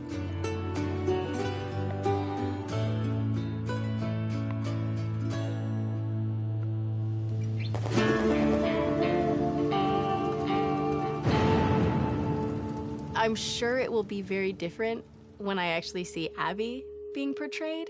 That will be so weird. I can't imagine what Ashley and Troy must be feeling. Specifically because Ellie is a part of my heart. In some ways, it was really hard. I feel like Bella was the only person who could play her because I feel like she is Ellie. There's a part of me that's like weirdly protective of her. I remember when Neil told me, like, we found Joel. I was like, he wasn't missing.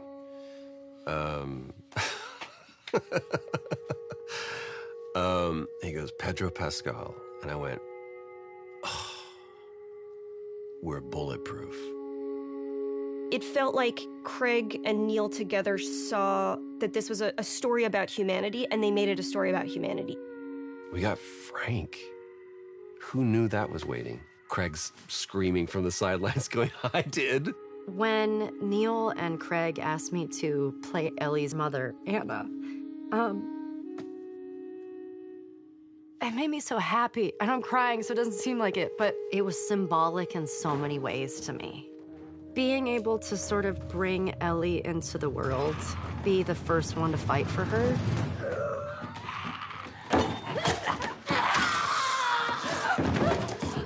It breaks my heart. It felt like on the other side, we could get this story to people that will never play a video game. My mom is watching the show, and, like, she can enjoy this story, and she can be a part of it, and she's so excited I'm working on season 2 and getting to see that. I love this idea that someone could watch the show and then realize, wait, that's based on a video game? And come back and check out the game and realize, oh, there's like all these rich games, AAA, indie, and all sorts of stories that are really unique to this medium.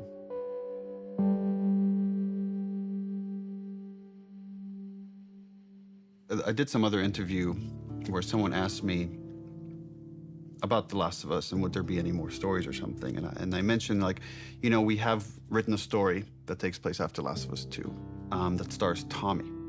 And I hope one day we get to make it. And the headlines across the industry were like, Naughty Dog has outlined Last of Us Part 3. And that's actually wrong. It was always a small story. It was never like a full title. At the time, we had higher priorities at Naughty Dog, was like to fix our pipeline, to fix work-life balance issues. Just based on where we were, I didn't want to prioritize this story, so that story was shelved. And I still believe one day it will see the light of day. I don't know if it'll be a game or a show, TBD. First game had such a clean concept of, like, the unconditional love a parent feels for their child. The second one, once we landed on this idea of the pursuit of justice at any cost, justice for the ones you love, it felt like, oh, there's a clean concept here, and there's a through line from the first game about love. If we never get to do it again, this is a fine ending point. And, right, last bite of the apple, the story's done. The great thing about working at Naughty Dog is that we don't have to. It's always like, we would love another Last of Us, but if you guys feel like we're passionate about something else, we'll support this other thing. Very privileged position to be in. I never take that for granted. I've been just thinking about, okay, is there a concept there? And for now years, I haven't been able to find that concept. But recently that's changed. And I don't have a story, but I do have that concept that to me is as exciting as 1, as exciting as 2, is its own thing, and yet has this through line for all 3. So it does feel like there's probably one more chapter to the story.